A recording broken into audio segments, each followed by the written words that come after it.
2015. Amen. Chief Williams oversees the day-to-day operations of the department, providing counsel to the mayor in matters of public safety and the maintenance of city fire protection. He's a graduate of Jones High School, and he's done a lot for our community, and I'm going to tell you why he's on this, because he looked at me and he said, this is about law enforcement, but I got to share with you what's happening in our community that Chief Williams is a part of. Chief John Mina, the City of Orlando's police chief, is a New Yorker, yay, yay. He received his Bachelor of Arts degree in Criminal Justice Administration from Columbia College. He's also completed the Southern Police Institute Command Officers Development Course and a graduate of the 254th session of the FBI National Academy. Effective April 1st, 2014, he was appointed by Mayor Dyer as Chief of Police for the City of Orlando. That is our Chief, John Mina. And I'm always so proud when I see this sister, because I remember sitting with her many years ago and realizing that working inside the jail, because I considered it, was not something that I could do. It was not something that was for me. You got to know your lane. I thought I could bring communication skills. I thought. Man, when I left that place, I was literally drained. Cornita is a sister of just phenomenal skills. Chief Cornita A. Riley, I need to say. That's why she never saw me again until we sat on some boards together. I'm like this. She is the Chief of Orange County Corrections with more than 34 years of experience in the field of corrections. She serves as the Chief now, providing leadership guidance and command responsibilities to more than 2,700 inmates and approximately 4,800 persons in community corrections programs, to include alternative community service and misdemeanor probation. Now listen to this. She oversees an operating budget of $154 million and a staff of more than 1,700. Many of those are certified, 1,000 of them are certified correctional officers. And we are thriving under the watch of Chief Cornita A. Riley.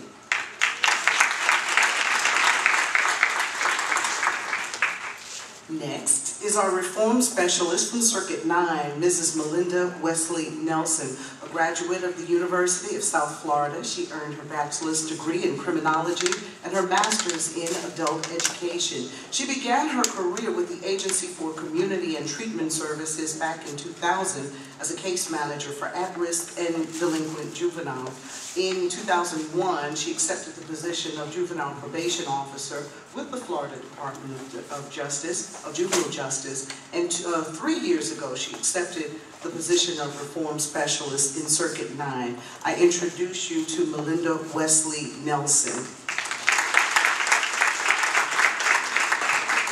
Now, Jill Wells is a Circuit 9 Chief Probation Officer from the Florida Department of Juvenile Justice. She is with the Florida Department of Juvenile Justice, as we said, and Circuit 9 encompasses both Orange and Osceola County. She served in many capacities, as well as now Chief Probation in 2 circuits. Her dedication to the youth in our community is described as making sure that youth and families that we serve receive the right service at the right time. So that is Jill Wells. And finally, Mr. Bob Wesley is our public defender for the 9th Judicial Circuit. He was elected public defender of the 9th Judicial Circuit in November of 2000. His entire professional career has been spent in the criminal justice system, and he's practiced criminal defense law here in Central Florida since 1984. Very outspoken. He doesn't care what you may think of what he has to say. Great points. If you want to be aroused, he's the one to do it. I love this man, and we're in for some answers. We're going to have a good time this evening. Make sure that you write something, a comment, anything, questions more preferably, on your cards. We're picking them up, and we'll make sure that those get answered this evening. Paulette, I want to start with you. Frontline Outreach provides many services. It's been here for years, as long as most of us in this room can remember. But we're going through a tug of war right now. The community is jumping fences, breaking into cars, just disrespecting our house. And that's happening here in Washington Shores, but it's happening all over throughout the Boca apartments next door. What do you think is going on? What's happening? Well, first, I would like to definitely thank Commissioner for allowing Frontline to host this. As you said, Monica, Frontline touches so many people. We have children coming here now, and grandparents are picking them up saying that they came here. So we're on a third generation of Orlandoans who are bringing their children back here. So that says a lot about this community. We have a lot of folks who, in Greater Washington Shores, who've lived in this community their entire life. So with having generations of folks here, it means a lot. But we have such rich history here as well. And I see in the audience we have our Miss America here, and who told me that she learned how to twirl her baton here. So a lot of great history. Commissioner even talked about him skating here the other day. So when you talk about that type of legacy and history and being able to ensure that this next generation understands that and appreciates that, I would like to address the issue of true community policing. I will have to say that Chief Mina is a wonderful, wonderful friend to Frontline. Sheriff Dennings as well has been very supportive, and so has our fire chief. But what we are experiencing here is a lack of communication when it comes to who is truly patrolling the area. I'll give you an example. There has been a number of shootings, active shootings that have happened right in the community, right next door. The Boca Club apartments are right next door. There was a day when we had a bank president was here making a presentation to the children about banking. In the middle of the day, I think it was like 10 o'clock in the morning. We were also getting ready to go outside and take the kids out to swim. Well, the swim instructor was on the pool deck and heard shots, came back in, and I'm trying to hold it together here because I have these kids, I'm trying to figure out what to do, and it was an hour later when Channel 9 came to front door and said, well, what do you think about the shooting that just happened next door? That's how I was notified. I did not know. And for me, I immediately called Commissioner Ames's liaison at that time, because that's my direct contact to know who to call with OPD, to try to find out why were we not notified of an active shooting and why were we not put on lockdown. And interestingly, what I found out, Chief, I think I had a chance to tell you this, is that the sergeant at the time told me that the patrol did not know that this was a school, that this was a child care center. So they didn't even know to come and tell us to be on lockdown. But ironically, the shooting happened right next to the playground and the basketball court. So that was very, very concerning to me, obviously, because we're responsible for all these children. For Frontline, and what we really want to see as a solution is to be able to have our police officers form relationships with our children at an early age, to have a relationship before there is any type of negative activity from our children. So we serve children here from infant all the way through 6th grade. We pick up from the area elementary schools, we have preschool, VPK here. There's a great opportunity for law enforcement, both OPD and the Sheriff Department, to come in and form some partnerships with us, with our children, with our youth programming. And I really would like to see that. Because I'll give you another example too, Monica, about the importance of this community and making sure that people who are outside of this community are aware of who we are and what we do. We have started an initiative where girls' high school basketball teams utilize our gym. We have a large gymnasium, and high school basketball is very competitive, so sometimes the girls don't have enough playing time. So we have a league of high school girls that come. one evening we had about, I don't know, 200 or so people here, and we had the First Academy, we had some folks from Seminole County, and we had car break-ins. It was smash and grabs going on, and it was disheartening because here we were inviting people from out of the community, wanting them to come into Washington Shores, and we don't want them to leave with that negative thought process that this is not a place for them to come. Well, you're sitting right next to the sheriff's office. Let me see if we can get, first of all, thank you very much, Paulette, and I'm very disheartened to hear that all of those things are happening in a place, in a facility that provides so much for our community. But what can you respond to that? First of all, the lack of interaction and communication, people not knowing that we exist, and is this county or is this OPD? Yeah, but you know what? City of Orlando, so I'd like to respond to that. Okay, but I'm also going to ask something though of McMullen, is that this will be also good. It belongs here, belongs there. How about we all get to know who each other is? That's where I was going with that first, Chief. So, Chief, you can respond, but then McMullen, I want to hear something from you as well. Well, certainly, and thank you for having me, and thank you for hosting this commissioner hearings. And anytime that we can come out and talk to our community, we're more than willing to. We never ever turn down an opportunity to speak with our residents and let you know what's going on, let you know all the great things that we're doing. And first, here's the good news: crime is down in Orlando by 5% compared to last year, and over the past 5 years. And in the Washington Shores area, crime is down by 16%.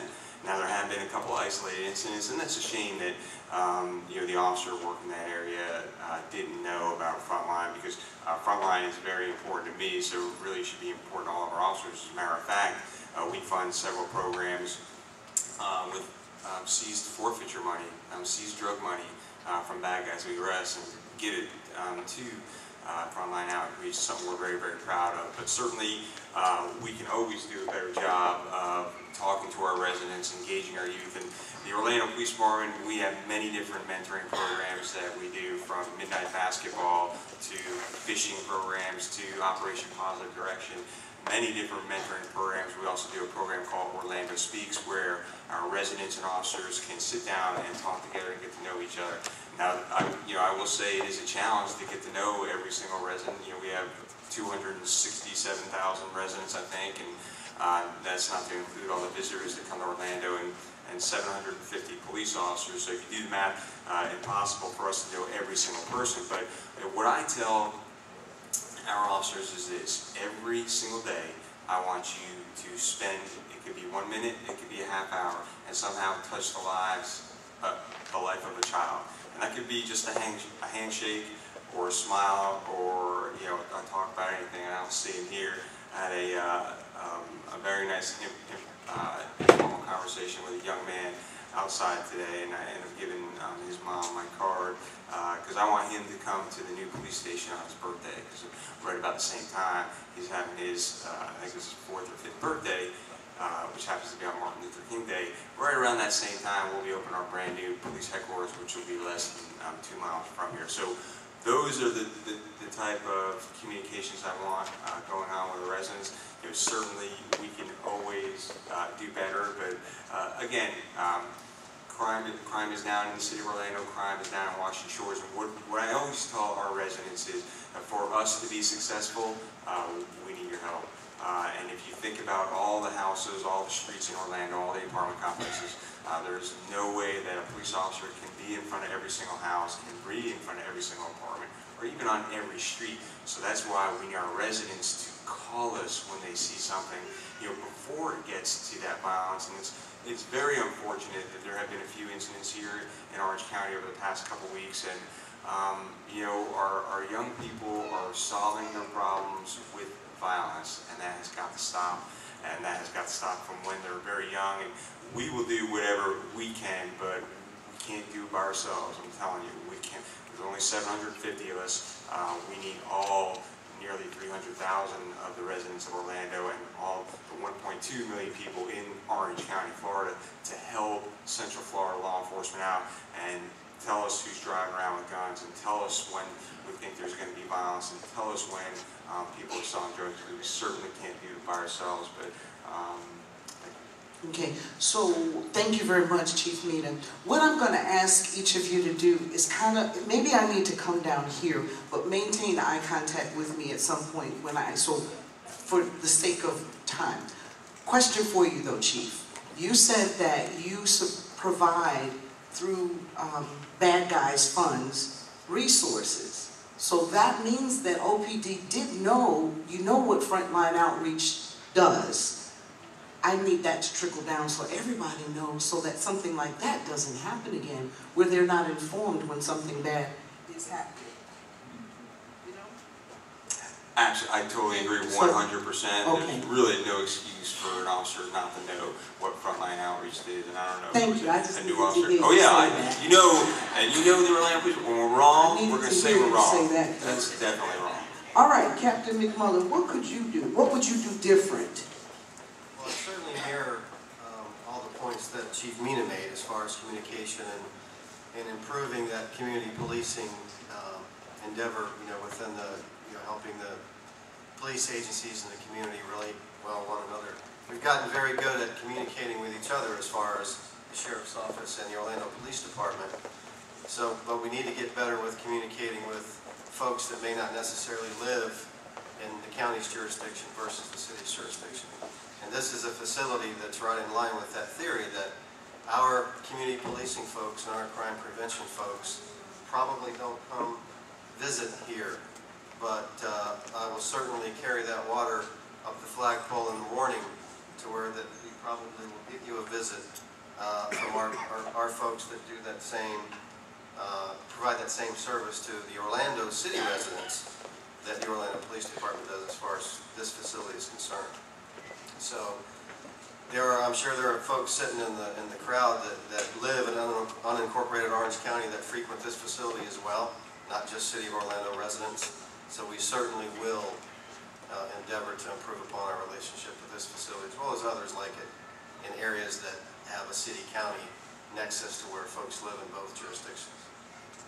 Thank you very much, Captain. Now, both Chief and Captain, respond to this. You mentioned something about the young boy who you're going to invite over to the new headquarters, and I think that that's wonderful.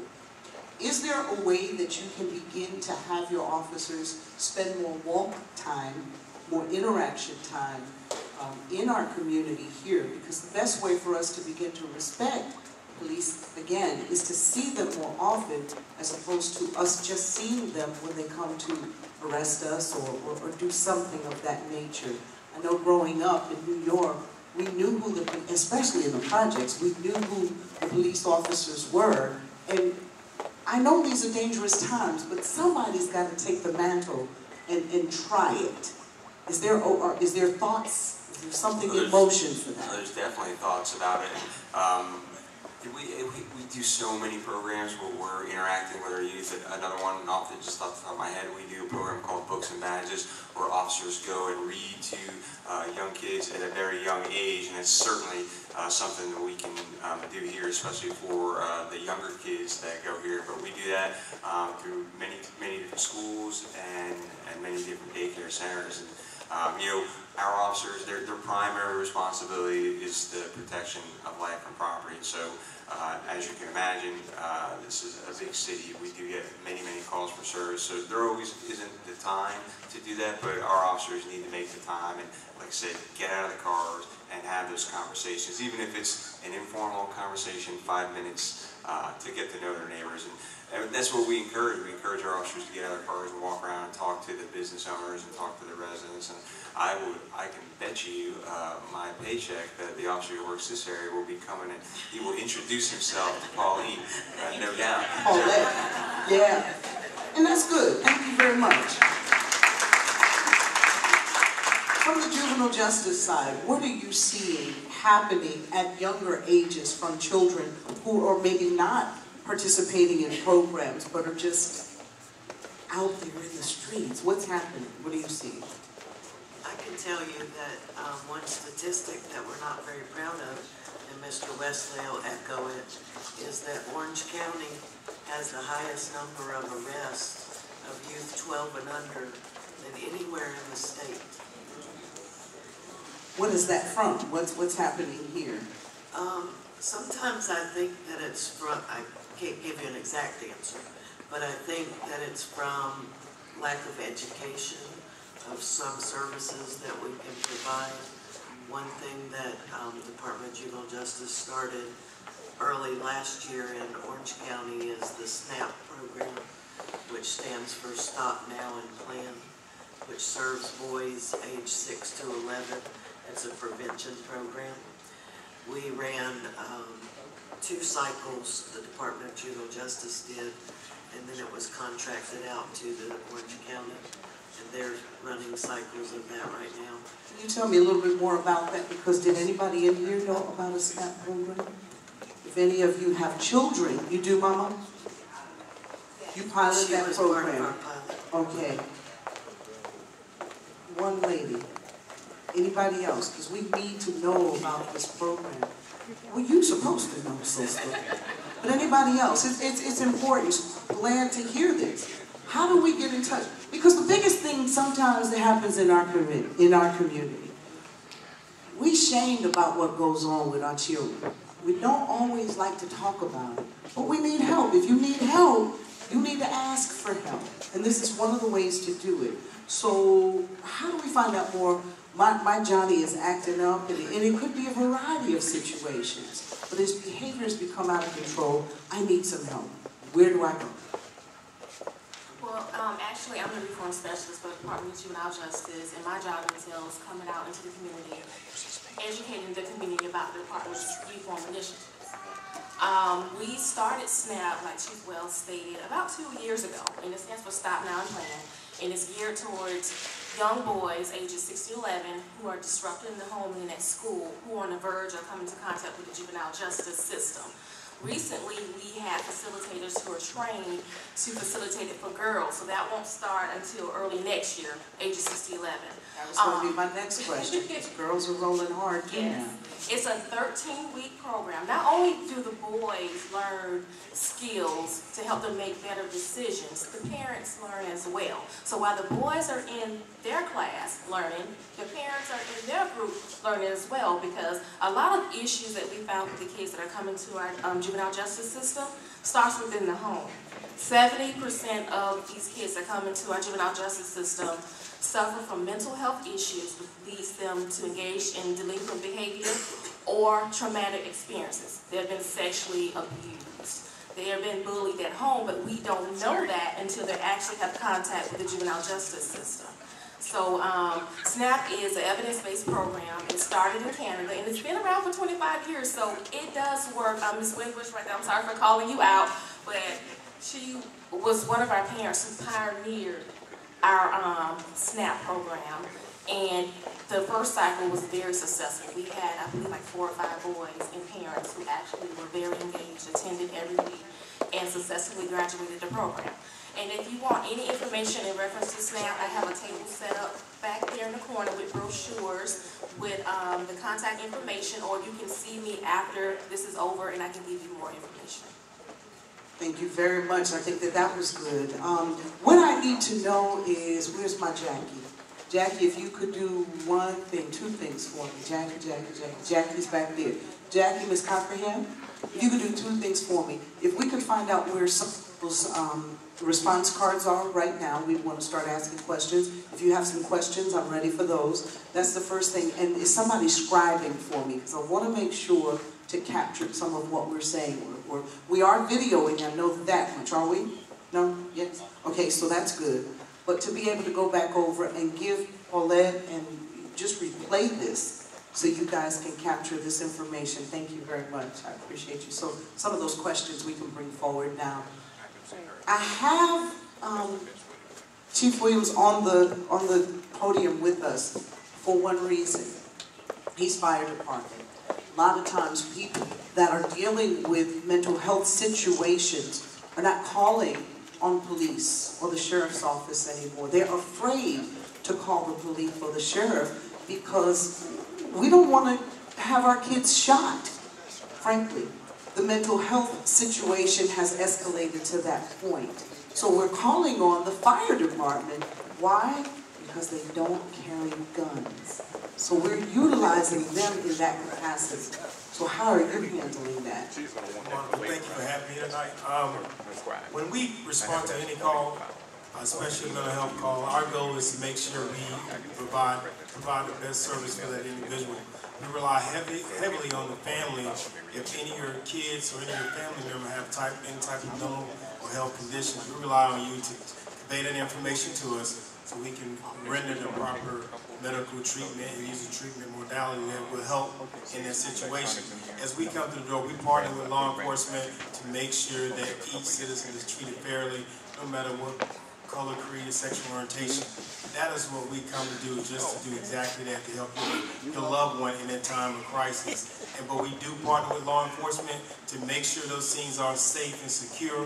Once those scenes are safe and secure, we rely truly on the family. If any one of your child suffer from schizophrenia, bipolar, anything like that, the one thing we do not want to do is agitate that child, that individual, and we rely on that family to help us give it that. As we come to the door, we're not judging, we're here to give aid. So we truly rely on the family and the community to help us out in those situations. Thank you, Chief.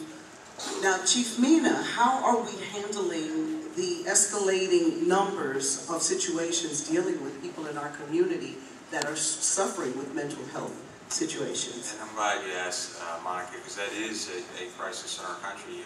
People in mental crisis, and a lot of times our residents and our citizens are calling about their family members because they just don't know what else to do. And many times our officers do respond to situations where there are people in crisis because of mental issues, and many times those people have weapons or have harmed someone, harmed themselves, or harming their family members. So what we're doing at the Orlando Police Department, we started several years ago, we're on a mission to send every single officer to a 40-hour course, and it's called Critical Incident Training. And our partners in corrections go through the same exact training. What's it called again, sir? Critical Incident Training. I'm sorry, Crisis Intervention Training. I'm sorry. Crisis Intervention Training. And so what that training does is it teaches the officer how to de-escalate situations and talk to people who are in mental crisis. And we have found it very, very successful. You know, you've seen some instances around the country where things have not ended up, they have not been peacefully resolved. So what you don't hear about are the thousands and thousands of interactions that our officers have with people with mental crisis, and where officers, I can tell you numbers of stories where officers went into homes and just sat down on the couch and talked to people with mental crisis, and then get them the help they need. So at this 40-hour course, the officers role play and learn how to de-escalate situations, and then they're also given numerous resources of different places that they can call so that the person in crisis can get the help that they need, and that those situations don't escalate into a situation where we have to arrest someone or, God forbid, use some type of use of force technique on them. Which brings me to this, thank you very much, Chief. If you have a person in your household who is suffering from a mental health experience right at that moment, what should they say to 911 when they call them so that you will be aware of what you're walking into, and perhaps the safety can be looked at in a different way? The more information that you give the dispatcher, the more information the officer. So if that person is on any type of medications, or if they're on medication and many times we're called to a scene where a person who has a history of mental illness refuses or has forgot to take their medication, and then they're resorting to either some erratic type of behavior or even violence towards the family members. So all of that information needs to be relayed to us, so that the officer, what happens on our end, the things you never hear about, so other officers hear that, especially officers, some officers are better than others in dealing with people who are in mental crisis. So they hear that on the radio, wait a minute, I remember that, I had that training, I think I can handle that. And then many And some of our officers are very good about remembering the houses that they've been to and the people they have dealt with before, and we're able to resolve that situation peacefully. That's about knowing your community. Yeah, we have an officer who deals with many of our autistic children in the school, and that's what he does. He goes in and he just sits down and talks to the teenager or the child, and even when he deals with one teenager who's very, very large, but he has some issues, and so every once in a while the teachers can't handle him, so the officer goes there. The officer went to the store beforehand and bought a football because he knows that playing football, playing catch with this young man calms him down. So those are the things that are happening that you never ever hear about in the news. Just to add to that, yes. If I could just say, all our dispatchers are trained in emergency medical dispatch as far as handling those type of calls, and we do keep a record of those incidents when you call 911 and you relay that information to our dispatcher. We keep a log of that, so when that call comes up again, we have that information into a queue. So whether you call 911 on the police side or the fire side, our dispatchers are trained to a high level to deal with those calls, initial calls from family members. But you have to, as Chief stated, give that information, much information as possible. They're trained to ask the question, but we rely heavily on the family members to relay that information to us. So we can okay, so we hear that now. So many of us who do have that happen, please give as much information as you can. Going to some of the questions, what is the OPD, what is Orange County Sheriff's Office doing to prevent gang activity in the Washington Shores community? Well, I'll go first. So both of our agencies have units that are specifically designed to identify gang members and then go and talk to parents of gang members when they're identified or when they are associated with a gang. So we have that unit is specifically designed to recognize the signs of a gang. In the city of Orlando, we have about 60 or 70 gangs. Now, most of those gangs are very small and I'll say fluid because it's usually 4 or 5 members, and then some are bigger than others. Some gangs collapse and they start up under a new name. And then what we do is we train all the rest of our patrol officers in the identification of gang signs and graffiti and those type of things, so we can identify the gangs where they are. We go and talk to them. We do monitor social media for gang type activity in an effort to prevent violence. So I think we're doing a great job of that. Captain? Yes, the Sheriff's Office as well has a team of investigators that gather intelligence and investigate gang-related crimes. And when we say gangs, there are certain statutory criteria in the law that a person has to reach before they're qualified as a gang member, where we document them and call them a gang member. And I don't know the exact number, but I would venture to say that we have about the same, 60 to 100 at any one time identified gangs. And they could last for a week, or they could be the larger gangs like Latin Kings, Bloods, Crips, things like that. And with the Sheriff's Office also, we continually interact and exchange information and intelligence with OPD and agencies across the state within gang-related crimes, and then all that information is funneled down to the line-level officer that are working in a particular neighborhood to watch out for those people, those vehicles, that gang graffiti. And it's just kind of a constant, fluid environment when we talk about these criminal street gangs. Chief Riley, how are you managing that? And thank you very much, Captain McMullen. How are you handling the gang situation? Because we all know that that exists where you are in corrections. Well, ironically, first of all, let me also thank Commissioner Ings for inviting corrections to participate in the town hall, because one of the things that has been critical in my administration since being appointed in 2013 as the Chief of Corrections is to be engaged with the community in a variety of ways and to develop and reinstitute our relationship building with our partners in the criminal justice system. To the issue dealing with gangs, we also have a gang unit within the jail ourselves. It's a security intelligence unit. It is staffed with approximately 8 employees, 8 correctional officers who are certified, and supervisors. We participate in the CFIX unit as well and provide support to the Fusion Center with the Sheriff's Office, and it's a collaboration of law enforcement. What is that? It's a collaboration of agencies that work together, all the criminal justice agencies that work together, that gather intelligence and information and share it across all agencies that affect the community, the state, and even the country as a whole. So we provide a resource in that arena as well. But we also participate with the community with identifying gang members. We identify graffiti. We have staff that are really trained well to go into the community and provide some input to schools. We participate with schools and go in and talk to them. Our gang officers will go in and speak with the different schools that may reach out to us, and we also serve as mentors in some of the schools. And we'll teach the classes there about how to identify different gang activity, how to react and respond to that if you see that going on, how to report to your teachers. At the same time, we participate, I want to speak a little bit about the CIT program, the crisis intervention.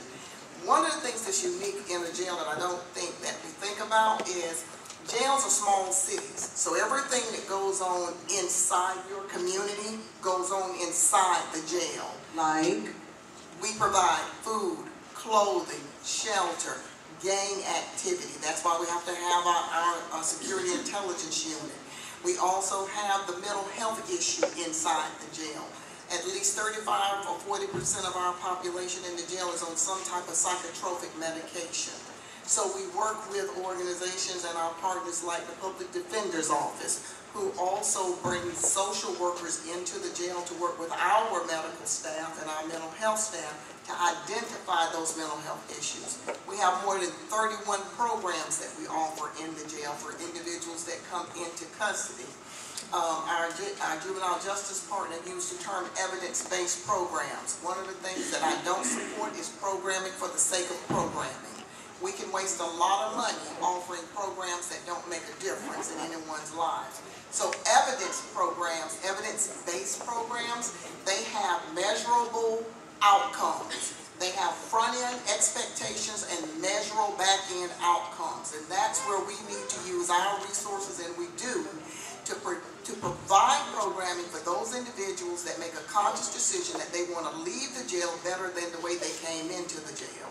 So there are a number of things that we do. We brought booklets with us. If you have family members that come into custody that you know have substance abuse issues, we offer substance abuse programming. We offer a new program, which is the Vivitrol program for heroin users. If you're a heroin user, you've been coming cycle in and out of jail, and you want to break that cycle, we now begin that treatment in the jail before you leave the jail. Family members can get a hold of this book, see what programs are offered, and we would welcome you to call and talk to our staff to say that your son, your daughter, your loved one is in custody and you want them to get some help so when they come out they can be better than when they went in. If we can reach them and talk to them one-on-one, we maybe can convince them to do something different if they're in a cycle of returning to jail, and we want to try to break that cycle. We want to be a part of the community in a way that will make a difference, that we're not just housing inmates in the jail. One thing that we want everybody to understand, less than 5% of the individuals that come to jail go to prison. That's more than 95% that come to jail are returning to the community. So we need to make a difference while they're in our custody, because they're going to come back into our community. All right, does anybody, let me thank you very much. How can we help change the lack of communication between cops and blacks and people in general? Anybody want to take that question? Yes, certainly, Monica. Like I said, I kind of explained, what we're doing at the Orlando Police Department, and so probably about a month after the incident we had at Pulse, If you remember, 5 police officers were shot in Dallas, 2 police officers were shot in Baton Rouge. The Black Lives Matter protests and marches were really hot and heavy around the country, and so there were organizers here in Orlando who basically wanted to have a march here, and we said, no problem, fine, I just want to make sure that the people who are marching are safe, and we want to make sure we have enough officers so everyone feels safe. So I spent, that month after the Pulse incident, our officers, they were tired. They worked some long hours. And if you remember, every single dignitary from around the country came to visit Pulse. Well, all those dignitaries need security, and they need to be safe, so our officers had to do that. We had to provide safety and security for the many vigils and prayer services that went on. So when I talked to the organizer on Saturday, and a pastor from our area, to try and get them to maybe postpone the march.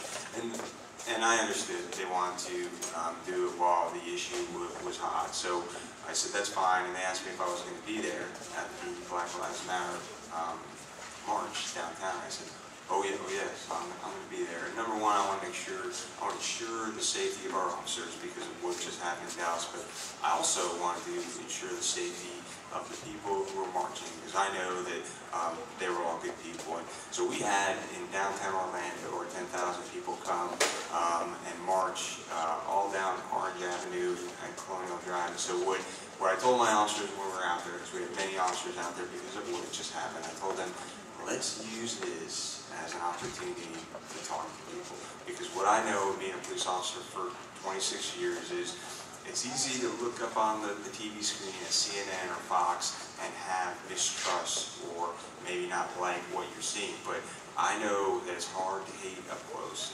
So what I tell my officers, if you just come up and say, hey, I'm John, I work for the police department, that starts to build that trust. And so that's what we did. And I had a great experience out there and marched with the folks down there and used that as an opportunity to engage with the community. And I knew many people from the community that we'd already had relationships with. So I think we need to do more of that. But on the flip side, our community, you need to approach our officers. And I know many times some of our officers, not all, some are not very approachable, but say, hey, I'm John. What are we doing with the ones that may not be as approachable? What happens with them? And so I think that you'll see, if you follow us on Twitter or on Facebook, I really encourage you that you will see all the different community engagement efforts we do. And we're, police officers, just like the human race, we are by far no means perfect. And so, it's our responsibility to hire the best police officers and give them the best training. But I can tell you that the philosophy is to be in the community, to engage our community, to talk to people, to treat people with dignity and respect. And we continually emphasize that to our officers on a daily basis. What happens when you realize that policing has gone wrong? Because there have been instances where we know it's in the media all the time, where it's gone wrong. Well, what happens with that particular police officer?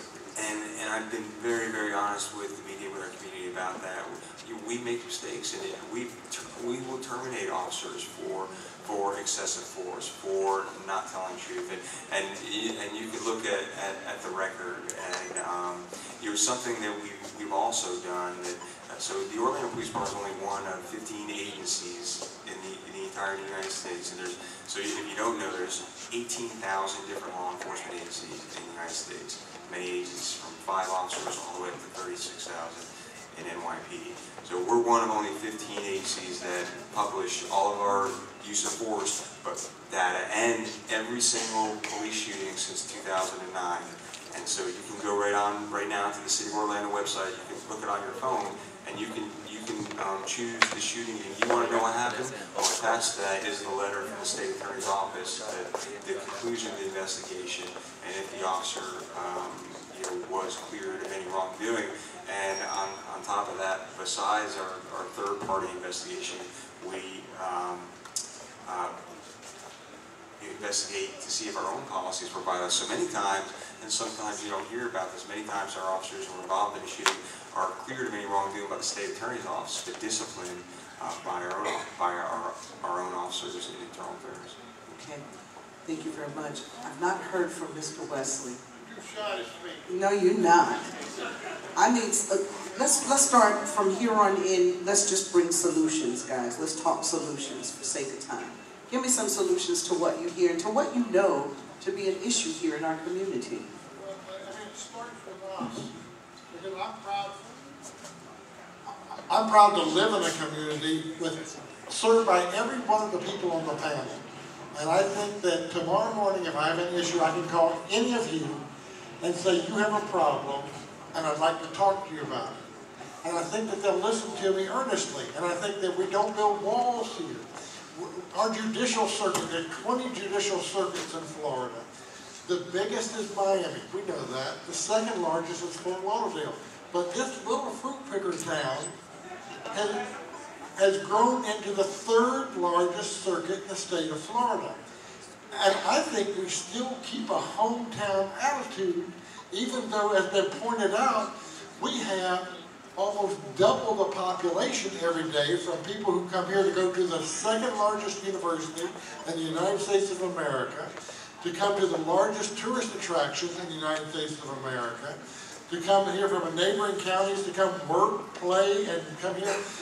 There's a huge public service demand on these people that is not answered in the census data alone. But our relationships are a start that we respect what each other do and that we know that we work together. I call it the hand of criminal justice. You've got the state attorney as the prosecutor. You've got law enforcement. I usually save the middle finger for the judges because that's what they do to me. You've got, all right now, we're all going up. The kids are going. And then we've got corrections and we've got the defense function. We're a hand. There are 5 of us. We can't get away from each other. If we fight, we're still neighbors, right? So this is what we've got to do.